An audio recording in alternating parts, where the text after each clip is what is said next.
așa mare de viața mea. Fata mami cea frumoasă, suflet din sufletul meu.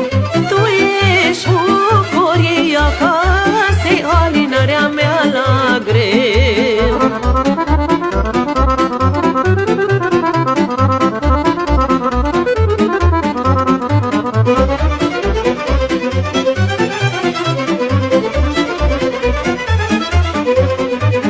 Orice mamă își iubește copilul ținut la sân.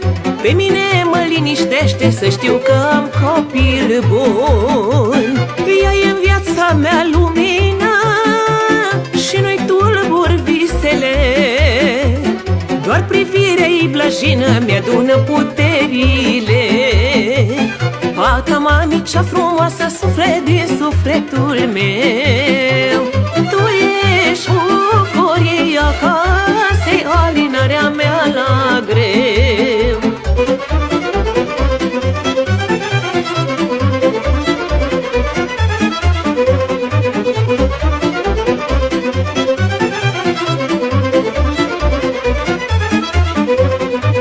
Știe bine orice mamă și greu crește un copil, dar nimic nu se compară cu zâmbetul lui Seni.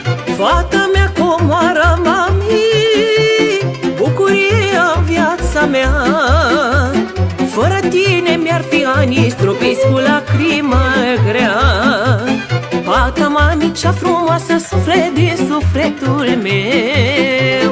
Tu ești bucuria casei, alinarea mea la greu.